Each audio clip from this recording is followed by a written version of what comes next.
So now, I guess we're gonna resume where we last left off of this Nicktoons Christmas DVD, and we're gonna continue off with SpongeBob SquarePants Christmas Who.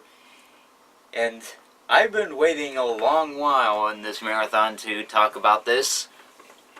Well, not as much as the other ones, but I did actually want to at least talk about Christmas Who, because as a young kid, I did like SpongeBob SquarePants. Besides Arthur, of course, as we talked about in yesterday's marathon. Because other than Rugrats and Arthur, I did watch a lot of SpongeBob as it was on Nickelodeon. And besides that, I watched a lot of that and Nickelodeon as I was growing up. Well, at least not too much, but more or less I watch Nickelodeon as I watch a lot of the old retro shows on Nicktoons. But pretty much as soon as the first movie came out in theaters, as the first 3 seasons passed by, I pretty much saw that there was a seasonal rot. I sort of kind of stopped watching SpongeBob afterwards and just went on with my life. But I look back on SpongeBob and I saw that the episodes still kind of sort of hold up. I mean, I like Christmas Who fairly enough. I mean, there's a lot of memories I have with it. I remembered watching it on Nick when it came on the air, and as a young kid, I remember just really wanting the DVD as it came out. But I got it for Christmas one year, so it did hold a memory in my heart as one of the things of being one of my childhood favorites. But enough talk of that. So let's move on. In Christmas Who, Patchy the Pirate tells the story about how there wasn't a Christmas in Bikini Bottom, and how Sandy shares, or at least tells SpongeBob about the tale of Santa Claus, and SpongeBob gets interested in this, and of course shares the love of Christmas with the entire town. Everyone gets interested except for Squidward.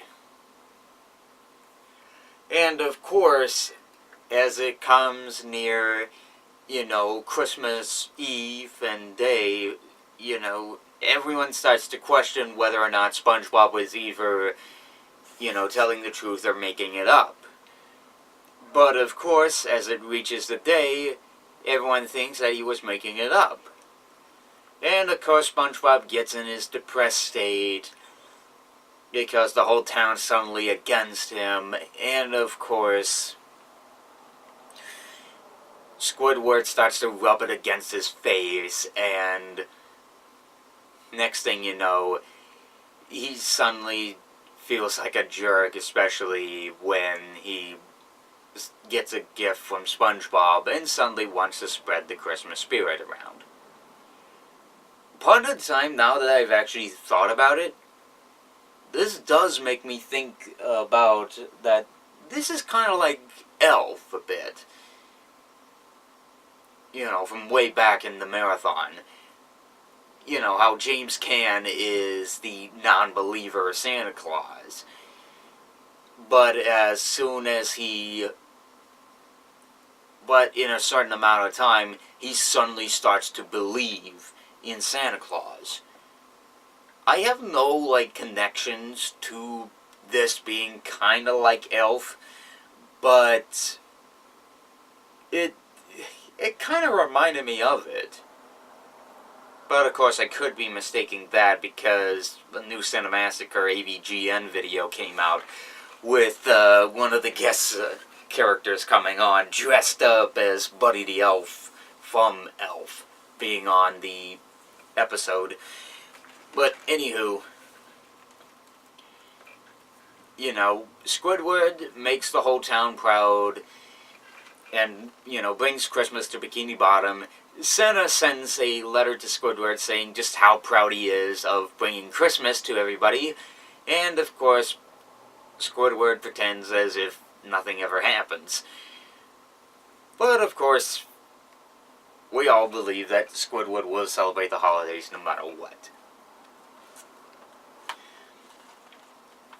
I will say that Christmas Who, even after all these years, it's still one of my favorite holiday specials from Nick.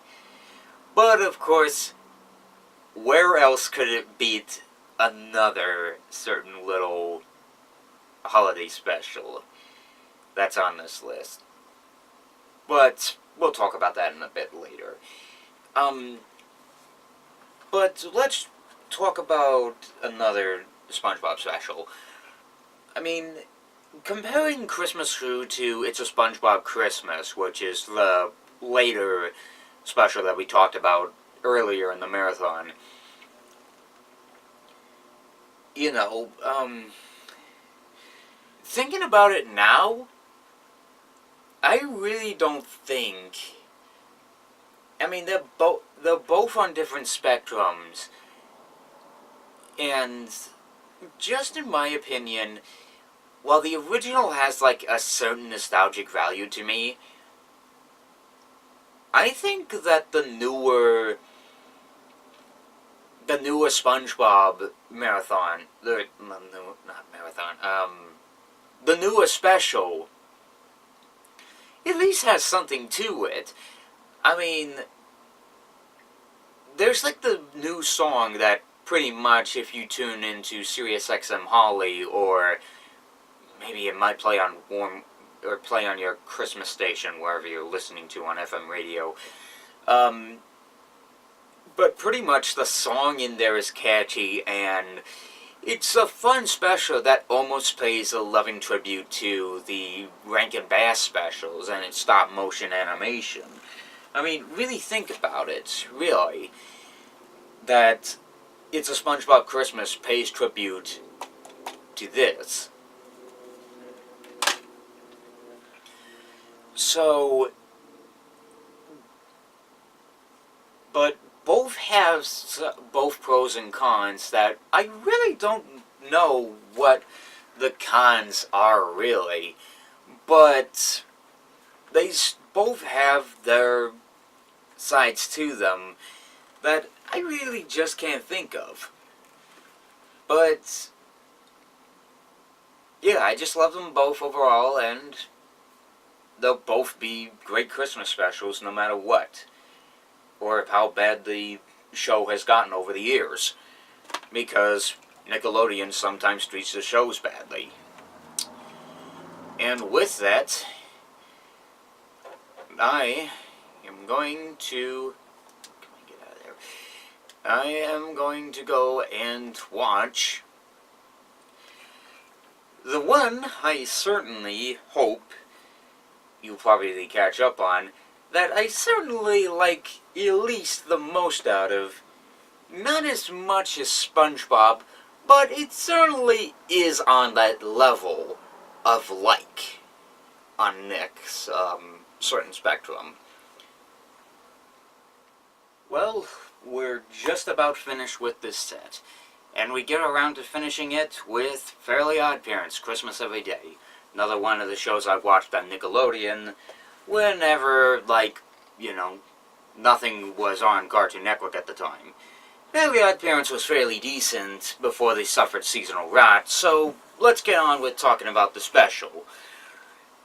In this, Timmy Turner struggles with the fact that his parents aren't home just about every day, and of course his babysitter Vicky, of course, has to deal with, Vicky almost every other day. So in this little story, Timmy wishes that it were Christmas every day. Not a good wish. And of course, 3 weeks later, as soon as everybody starts wondering what on earth is going on, and of course goes to extreme lengths to try to keep Santa out of their homes, even involving the military to try to prevent Santa from getting inside their home, trying to prevent Santa from, like, delivering presents. you know, the other holidays such as the Easter Bunny, Baby New Year, and of course Cupid and the April Fool, who is like a very bizarre version of Jerry Seinfeld, is basically planning to take over the holiday. By doing what, you may ask? Well, they basically plan to steal Santa's powers, and of course, basically make a humongous holiday out of all of their own holidays. Will Timmy Turner try to stop them? Or will the other holidays basically banish Santa Claus into the Netherland Day of February 33rd? I don't know, because probably some of you may have already seen it. Now, if there is many things I have to say, this is probably this. Fairly Odd Parents was a show that, at least at times, they did have a lot of fun messing around with their comedy. They had perfect comedy to go so very well with what they had in mind. It was the brilliance of it that made it work so very well. I loved it to some extent. And besides that, for some reason or another, I loved the Schools Out, the musical episode. As for Christmas Every Day, on the other hand, there was something that I really loved about it, and it kind of sort of reminded me of the, the Mickey's Once Upon a Christmas segment, The first segment in it is kind of like Huey, Dewey, and Louie, where they wish upon a star, they wish it was Christmas every day, and it's kind of like the Twilight Zone episode, where they wind up getting stuck in that where Huey, Dewey, and Louie wind up getting stuck in that repetitive loop, but of course in the end, they wind up learning their lesson. That it's not all about the gifts and the presents and what have you. It's about being there with your friends and family. And all this. And of course in the end, they trade out their presents for something for their Uncle Donald. And for being there for their, for being with their family and Uncle Scrooge. That at least worked in the segment of Once Upon a Christmas. What does the other holidays and Timmy have to do in the end? I won't give it away here, but if you pretty much want to see it, I recommend checking it out. I am going to have to stop here for a brief moment, but I am switching it up for a bit because Netflix, I found out, has recently acquired a little something you may or may not be familiar with. What is that familiar something? Well, stay tuned and you'll find out.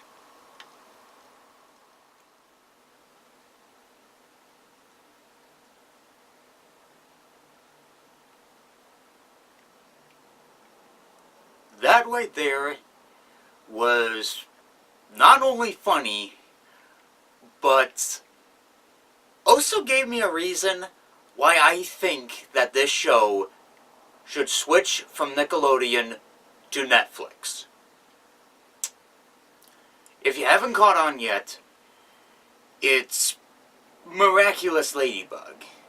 It's essentially today, for those that don't know, Miraculous Ladybug is essentially an anime show. Well, it was originally pitched as an anime show, but switched over to basically a French animated show. So essentially, it's French anime, for some reason. That's kind of like Sailor Moon, or Winx Club in a type of way.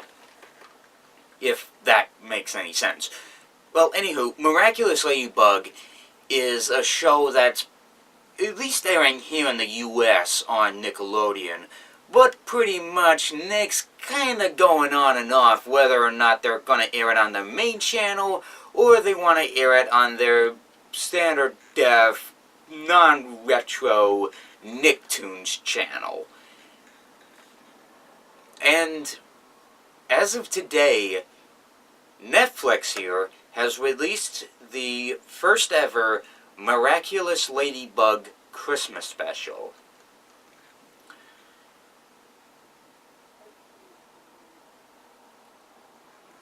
And this is probably the first time I'm ever talking about Miraculous Ladybug in the history of this channel.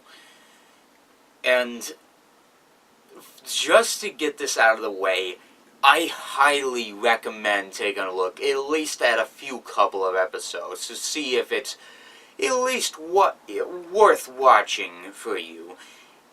I mean, in my opinion, I'd watch a few episodes on an occasion. I mean, I've got a few episodes up on my DVR, and I'm still trying to catch up with the series, but I've been trying to work on Project 40 for a long while, and I'm still busy with this marathon and everything else that's been holding me back for the past 6 months or so, so I'm a fair bit behind on Miraculous Ladybug. But let's see what goes on in the Miraculous Ladybug Christmas special. So, this here is not only a musical, but it's also probably, if in my opinion, the best episode out of it. I could be wrong on it, but it's probably one of the best episodes ever. So, in this, obviously our main character, Adrian, played by Bryce, I'm gonna butcher this last name, Bryce Papenbrook,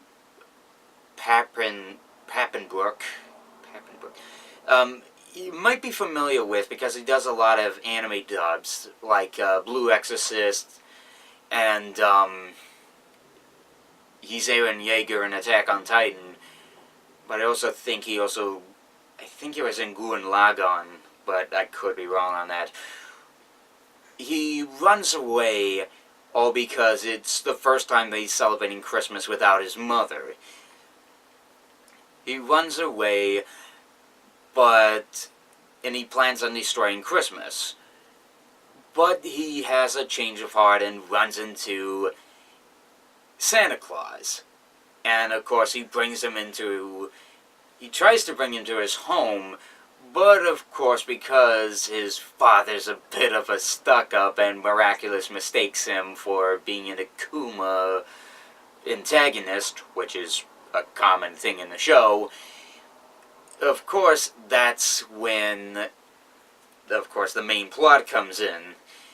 That, of course, Hawkmoth comes in and, of course, Akumanizes Santa into being what I would say is Goth.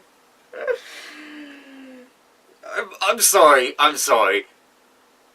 When it gets up to this point, not only did I just crack up, I'd laugh at this point. I mean, Goth Santa is the funniest thing out of it, and the musical number that Goth Santa has is the funniest ever. Like, whoever thought of, doing this, whether it was in the English dub or in the original French version, I congratulate them for doing that. But in this, Goth Santa goes around and spreads Christmas fear to everybody. And it's up to Ladybug and Cat Noir to try and stop them.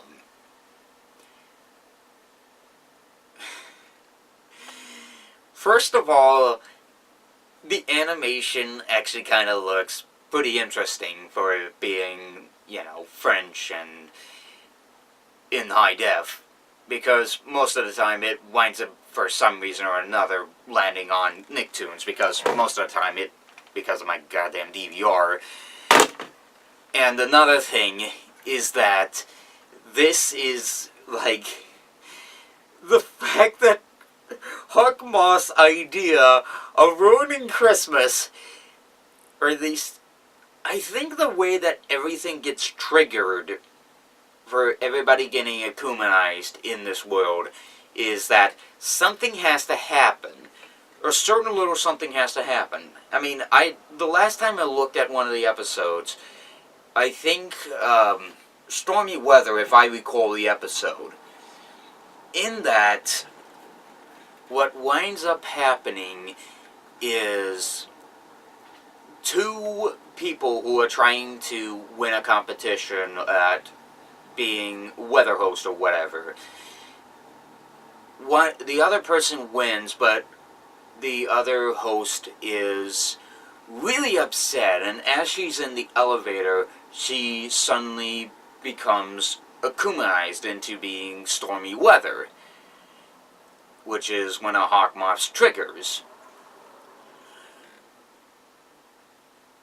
And the way that he kind of sort of stands in, it's kind of weird how the Hawkmoth's triggers work.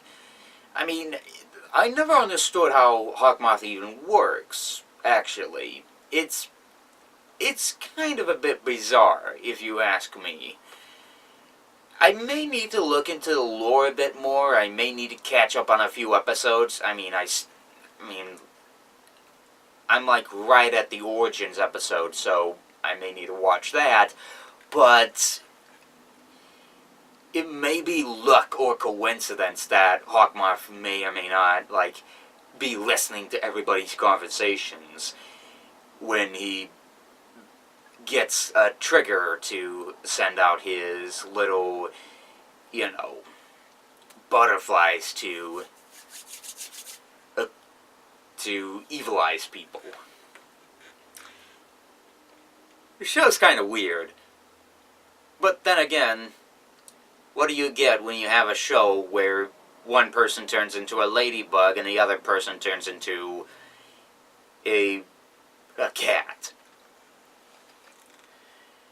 But overall, I liked Miraculous Ladybug and Cat Noir. Well, Miraculous Ladybug, a Christmas special.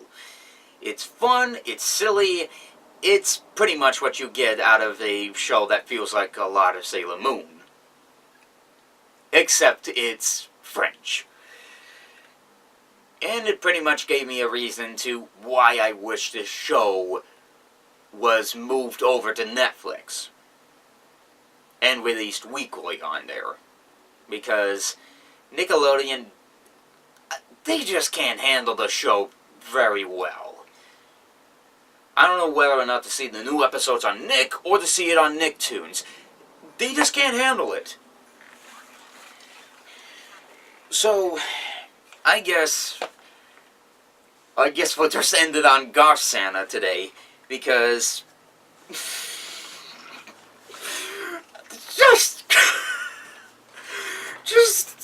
I just can't handle it. Goth Santa. That should be on a t-shirt. Goth Santa. Just see you guys tomorrow.